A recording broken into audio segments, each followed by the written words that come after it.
Hello and welcome to my podcast, Finding the Human Mum. My name is Christine Bagley Jones, and today I'm very excited to welcome Stef Wild to the program. Stef is a fairly fresh mum, but also has a dynamic story around the health and fitness world with over a decade of experience as a Pilates instructor, a yoga teacher, a professional dancer, and a PT. Steph brings to the table the importance of self care, particularly in the physical realm, and how to enjoy life as a mum while still looking after your body. Thank you, Christine, Well, so much for Steph, having me. it's an absolute pleasure. Tell us a little bit about your journey to arrive at Sure. motherhood. So my journey to being a mum really started, I would say, in my 20s. I'm now in my late 30s, and I think I always knew I wanted to be a mum, but I knew at the time, in my 20s at least, that my lifestyle didn't really support the kind of mum that I wanted to be. So I was touring a lot with professional musical theatre production, so interstate and overseas, and I think I knew deep down that that kind of lifestyle didn't tend itself to being the kind of mum that I wanted to be. In my early 30s, I put the performing arts career on hold a little bit and delved a little bit deeper, I would say, into my fitness career, my career as a trainer, so that I was able to stay in one location for a while. After meeting my now husband Cam in my early 30s, it took a few years for us to settle into a good routine together. We moved to Brisbane in the middle of last year, and I got pregnant pretty much straight away as soon as we moved here, which was awesome. And previously, I had actually had a But couple you, of miscarriages, which was really hard emotionally along the way. But this time it worked out, which was wonderful. I now have a 5 month old daughter, Maple. Wow, Maple, beautiful name. And 5 months, that's a nice little Yes. young baby you've got there. Can I ask a little bit more about how the miscarriages were for you? Because it's an area that I don't feel women talk about enough because I guess it's a painful topic and it's a delicate topic. Are you comfortable to share a little bit about how that was for you and just that journey of, obviously trying to have a baby and it going down that Absolutely. path? So, yeah, my husband and I decided, yeah, we're ready. We're ready to start a family. Let's do this. We're both fit and healthy and active. I unfortunately miscarried twice, both before 12 weeks, so early on in the pregnancies. But nevertheless, it's just really takes that emotional toll. Obviously, you get your heart set on this picture of Mm, what your life is going to look like, and then it mm, doesn't work out. And then for it to happen a couple of times, in a row, it can be really disheartening. And I mm, think the biggest takeaway I learned from that experience was that a lot of women, lots of women go through this and they don't share it because it is a mm, very sensitive topic, and I can understand that. But because of that, mm. when a woman like myself might be going through that, it can feel like there's something wrong with you. It can feel very lonely because you don't have that knowledge of everyone else who's been through it. Of course, as soon as you open up to someone about it, it's usually, oh yeah, I had that too. Mm. Fortunately, can go through that, but we don't talk about it because it is a sensitive topic. Why do you think it is so sensitive though? Because I really agree with what you're saying that if once you do share it with others, so often people either Mm. have experienced something similar or know someone who has, and that can be a great comfort, I imagine, and yet we still hold off on being open. I think Why do it's you a reckon that is? vulnerability. I think when you're going through something, you don't want to maybe, I don't want to speak on behalf of other people, but personally, I'm feel a lot more comfortable sharing it now that it's in the past. But when you're going through it at the time, it's a confusing time, I would say. It's quite a confusing time. It's the sort of thing that hindsight actually helps clarify and takes away a Mm, little bit of the pain of it as well. And yeah, I feel for you that that happened for you, but I'm yeah, really happy that you've got me little too. Maple now. So tell me a little bit more about your journey of motherhood while also having this very dynamic career. You said that you've got a history in musical theatre. What are some of the most notable theatre Yeah, experiences can you absolutely. describe? The last musical theatre production, I think it was like 8 years ago now, but I did tour Australia and Japan with Singing in the Rain. And before that was with Grease, the musical, Chitty Chitty Bang Bang. I worked on a cruise ship. I did a year stint in Seoul in South Korea on a show there, and lots of other little productions and bits and pieces in between. So singing and dancing and all of that kind of thing. Wow.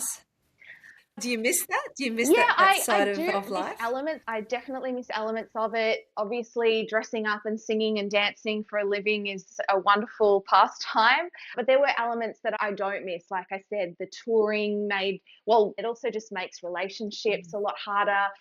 Staying in touch with your friends and your family and your mm, significant other can be more challenging due to the touring nature of work.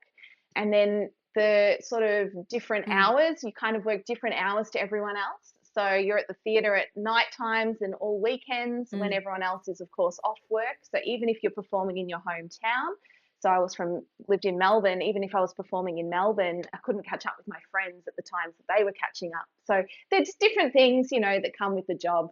But I do miss it a little bit for sure. Mm. Creative. I might get back into it one day. Yeah, it's something that you can still look forward to. I mean, you are still so young and vibrant. I could imagine that there'd be a place on the stage for you at any point that you'd decide to get back into it. But I like the way you've segued. You're still using that love of movement, but you've been able to segue it into a business by being a PT and an instructor. Has that worked well as a transition? And obviously, you kicked it off before you became a mum. Do you think that it married nicely with your earlier career as a performer? And then, secondly, once you had it all established, did it fit and were you able to continue to nurture it while also nurturing Yeah, a little so daughter? I definitely think that my background in performing and then just teaching physical movement to people definitely just blended really well. And then I suppose the element of me performing really lent itself to me taking my business online. So not only teaching people movement in person, but then performing, I suppose, to the camera and engaging with people in that online format Mm, really worked well for me. I like to think of myself as not just a teacher of movement, but I like to think of movement as kind of a gateway to helping people uncover what I like to call their fullest expression of themselves. And it's just another way to discovering your full potential and really gaining momentum and self confidence. And then I suppose the second part of mm, your question, how's it going now as a mum? It's been an interesting journey for sure. While pregnant, it was great on one hand because I was able to finally embody how it feels to move as a pregnant woman and all of the challenges. mm. Not always Not that easy. easy. I've been teaching movement for so long and often to pregnant women, and I've just had to sort of learn the rules and study how to teach pregnant women. But then to actually finally be pregnant myself and feel it in my own body was a really great experience. But also challenging, of course, as well, not being able to to Mm, do certain things the way that I used to do them was certainly challenged me in many ways. And then transitioning after birth, learning how to move my now postpartum body and how to help other women do the same. And once again, embodying that finally for myself and feeling the different feelings and the limitations and the sticky points. I think it's been a great way for me to expand on my knowledge and to really learn from being in it firsthand. And then as a business owner, it's been mm. both challenging and also expansive having a baby. Oh, now, certainly when I'm creating content, I've got to consider Maple. And I don't have any family here at the moment. So it's just me and my husband full time caring for little Mm, Miss.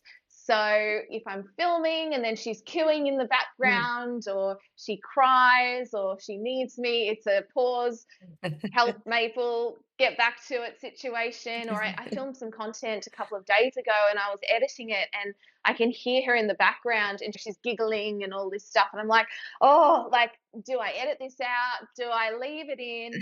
Mums and Bubs Pilates class, which is it's been another wonderful thing about having Maple and trying to figure out how I can continue to work and do what I love with her on board. So I was teaching that class this morning and I actually just asked the mums. I was like, I was filming some content the other day and Maple was making a racket in the background. Do I like keep it in? And they were like, oh my God, yes, keep it in. That makes it so much more relatable for us.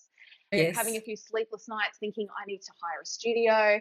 What if I, just get a babysitter for her while I just film a bunch of content? But it was really refreshing and lovely to hear the mums say, no, just Mm. leave. It makes us feel not necessary. Not Exactly. So there necessary. you go. Yeah. Yeah. Yep. And so I'm curious as to why you did decide to move from Melbourne to Queensland, even though I could imagine the weather may have contributed to it, but also at this very tender period of your life when most people are wanting to lean into more support, you were opting to move away from where it sounds like your main supports are. Tell us Yeah. I why. guess, well, an opportunity came up for my husband to work here in Brisbane. A work opportunity arose, and we thought, why not? So we wanted to take that. We'd been living in Melbourne, despite both of us having travelled quite a lot. The two of us, we had set our roots down in Melbourne for, the best part of 20 years. And I suppose we're both just looking for a little bit more adventure to mix things up a little bit. I think we were naive in Mm, thinking, didn't really plan all that much ahead or think ahead to we're going to have a baby soon, we're going to want the grandparents, we're going to want the aunties and uncles and that village.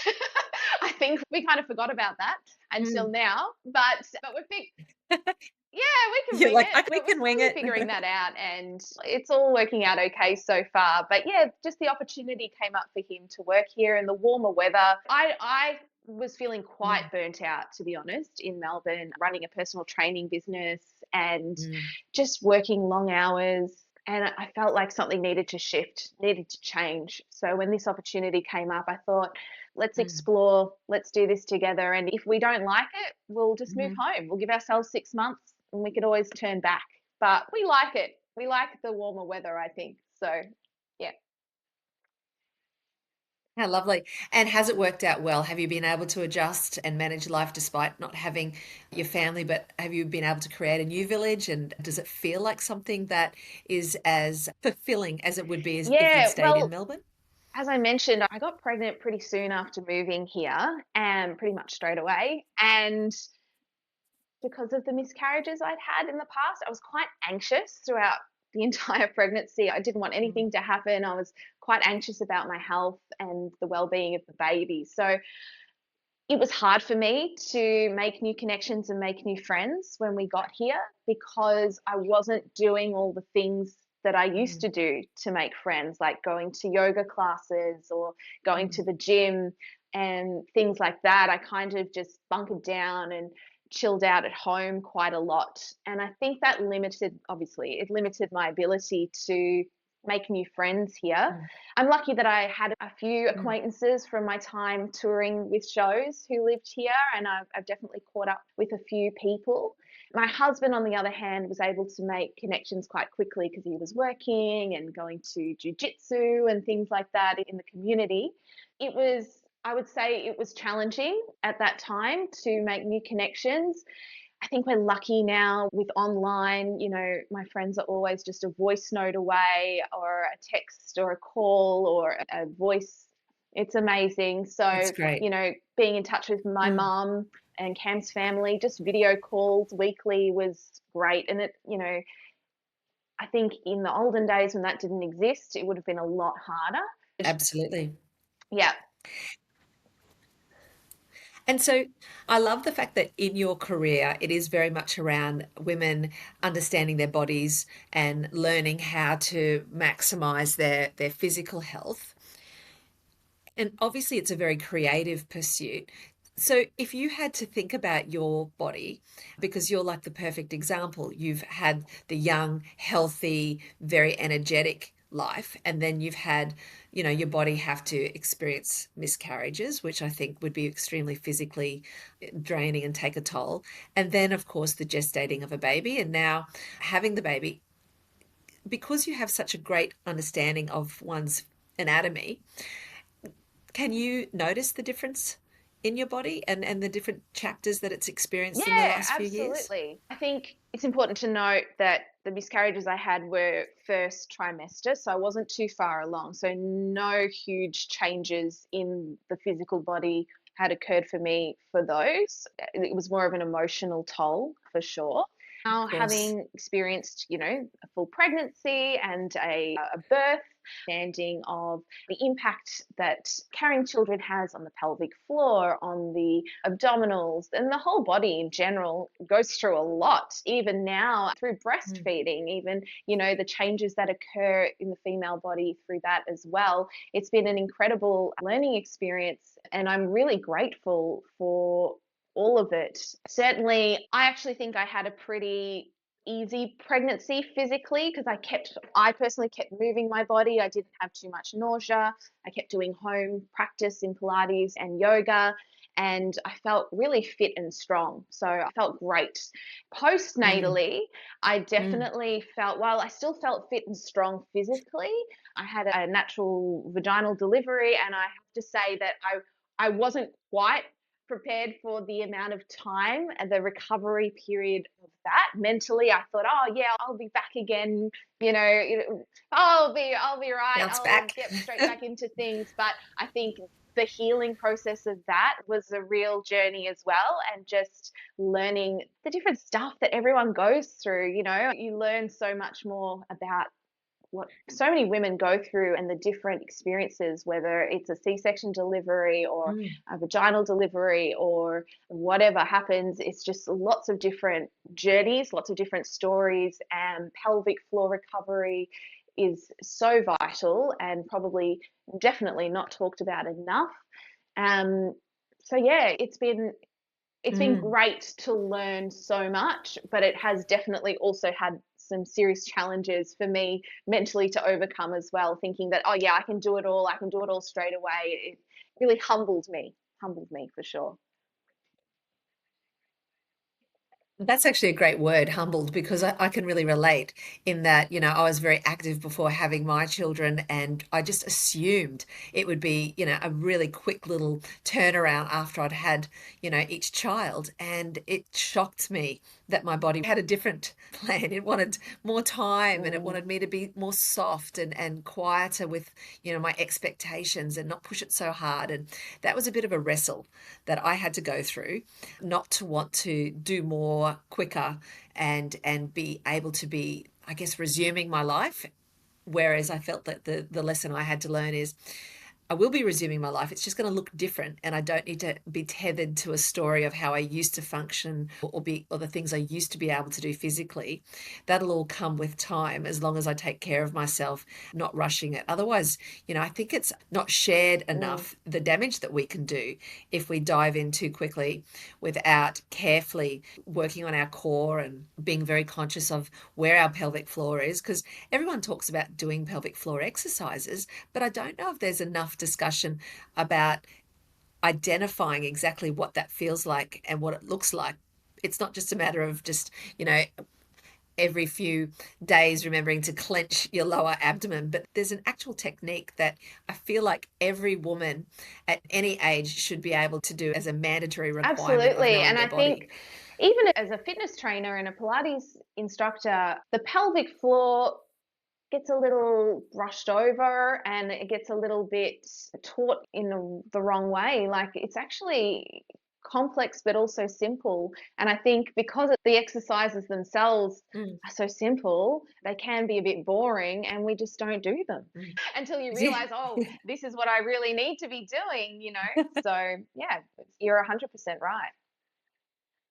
Yes, there's consequences if we don't do those exercises, and that can be pretty disastrous. So tell us a little bit more about the parts of you that you've fought hardest to keep once becoming a mum. And you're still at the infancy of motherhood. So I'd be really curious to hear what you've noticed, even in these early months, around what you've had to be guarded to protect in terms of your own identity Mm, now that you yeah, are a it's a mum. great question.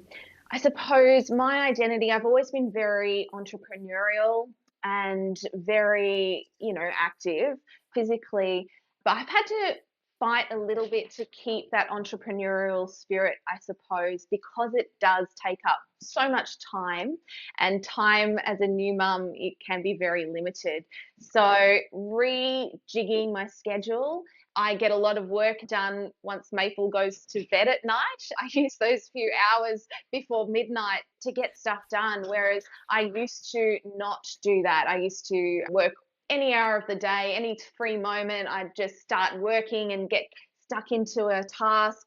Now I've had to really become a lot more structured and a lot stricter with myself, not Mhm. getting distracted and pulled into work when I really just want to be present with Maple. But I also don't want to lose that side of myself either, because that stuff really lights me up. So, Mm. yeah, becoming more organized and learning the different times of Mm. days around Mm. her so that I can both be present with her, which I really, really want to be, and also be present with my work, which I also really want to be. Yes, I think I often describe mums, along with all of the other superpowers that we develop. One of them is Mm, to be a time ninja. You end up just really knowing how to squeeze the most out of every hour and not waste time. I even think that mums are probably the least likely culprits to be just doom scrolling, because we just know what a cost it is in terms of what we could be doing that's more helpful or beneficial or in line with mm. our greatest happiness. So that's really good to understand. Tell me a little bit more, or if you could explain something maybe unexpected that motherhood has offered you in terms of transforming a part of you or healing a part of you. Yeah, I think I mentioned before, I was very anxious during the pregnancy, extremely anxious, almost to the, like crippling with anxiety at times.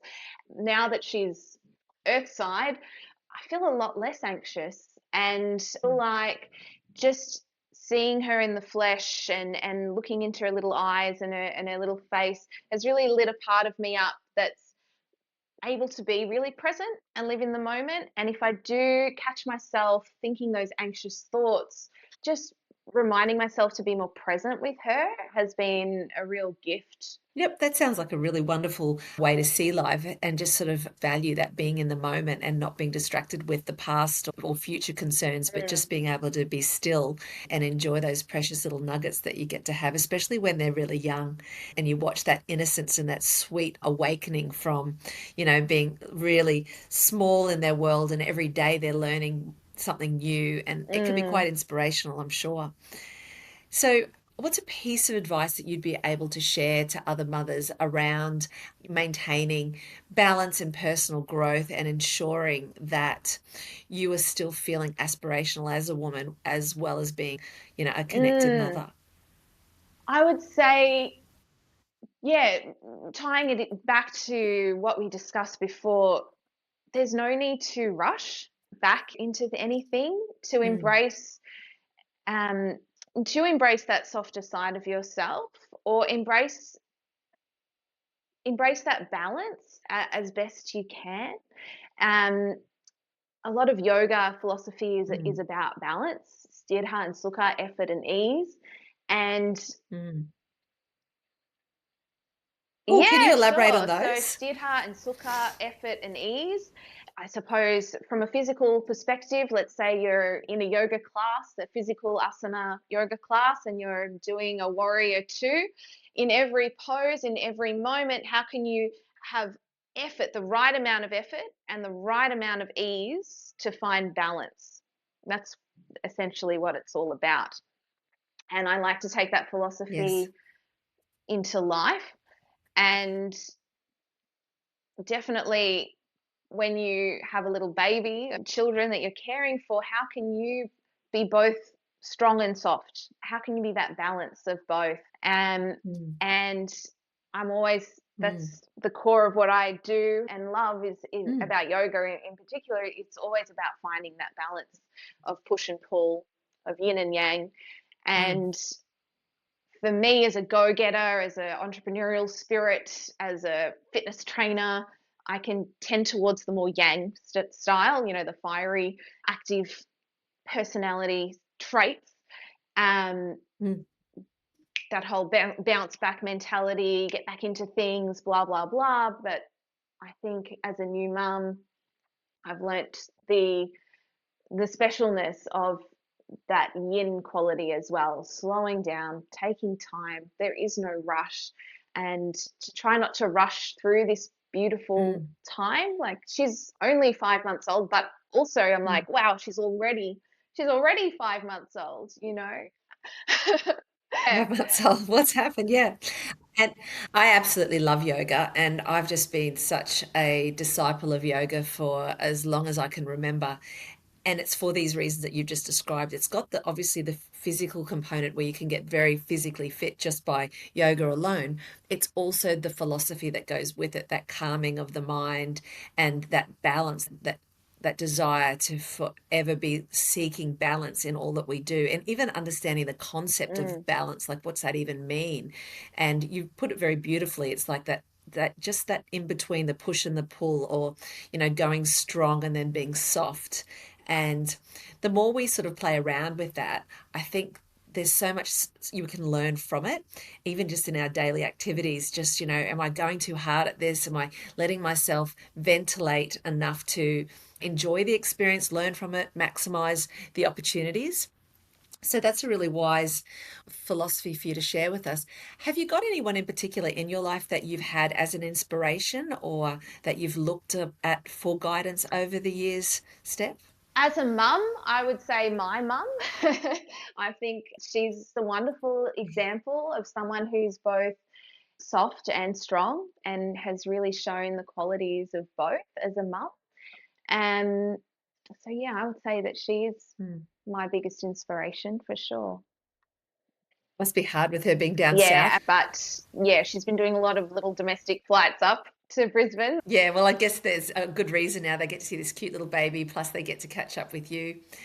Have there been boundaries that you've had to put in place during this early stage of motherhood that maybe has surprised you, or you haven't really thought of beforehand, but now you I realize would are say they'd be necessary? boundaries, like self boundaries, to be honest, and not getting, yeah, I suppose going back to that anxiety thing, not going into any weird anxiety spirals. If Maple has a little issue with her health or, something small, not Googling it and going down this, silly spiral. I've had to really be strict with myself on that and put those boundaries in place with myself Mm, to slow down, calm down, mm, and be the calming presence in her life that I want for her.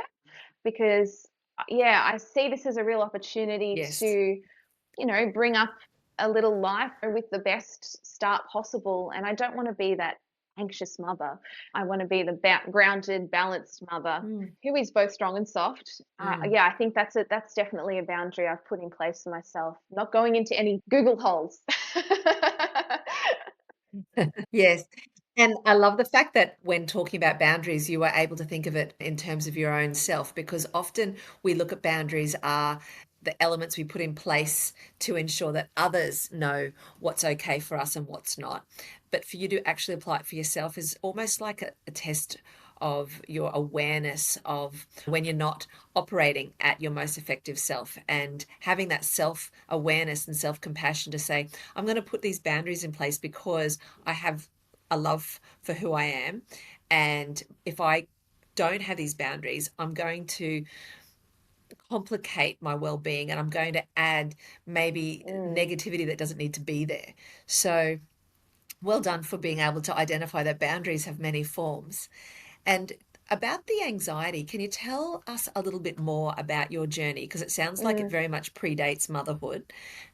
Has it been something that you've carried from an Yeah, early I would stage of your say I life? would say definitely yes. even as I've had a career as a professional performer, I would say the anxiety probably in the instances where I would perform and I would experience different forms of stage fright, and really had to battle that and sort of overcome it to the best of my ability. I wouldn't say I ever overcame it. I just kind of learnt to work with it. And as a performer. What did you do? What were some of the hacks? Because I'm sure people would love to hear, because performance anxiety is something that's probably familiar Hmm.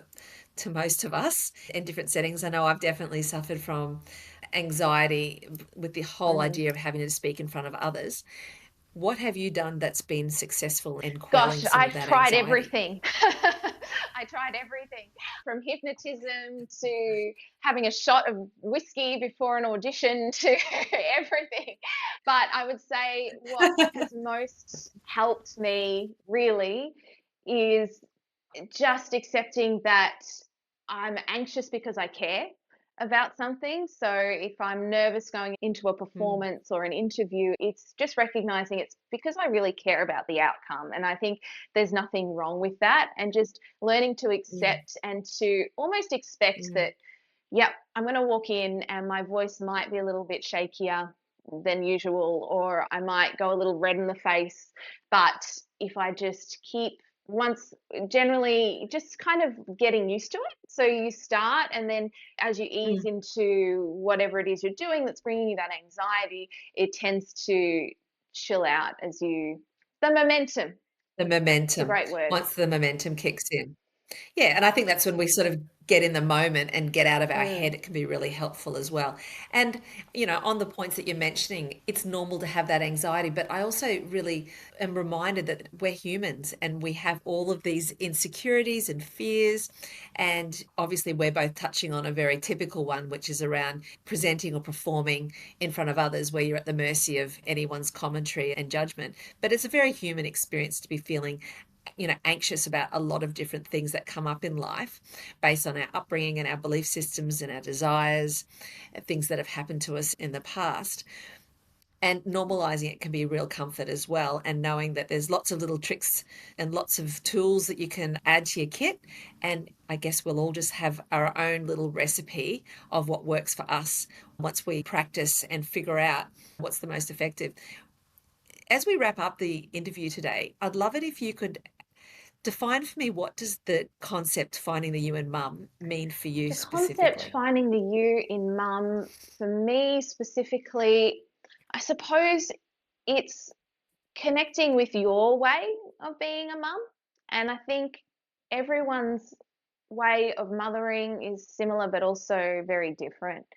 And for me, it's bringing up Maple with the values that I have and that I wish to share with her.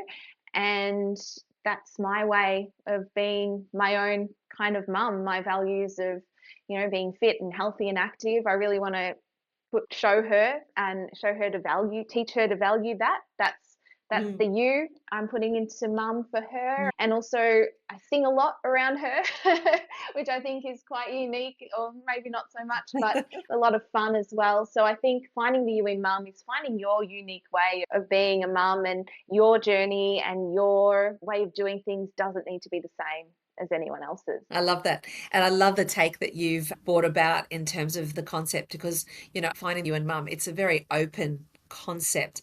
And usually people are coming from the angle of their own identity within the concept of motherhood and maintaining their own separateness. But you're more saying that within Mm. the framework of being a mum, you get to figure out how you personally want to show up and what you want to bring to the motherhood table that's uniquely Steph. So I really love that. Thank you for offering that different lens on how we can be individual and creative while being a mum and being Mm. women in our own rights. Thanks so much for today. I've really enjoyed the podcast. I really appreciate you taking the Thank you for time out having to me. be on It's been it. wonderful. It's been really lovely to talk about being a mum. It's something I'm just learning about because I'm new to it, but I've really enjoyed being on this podcast. So thank you for having me.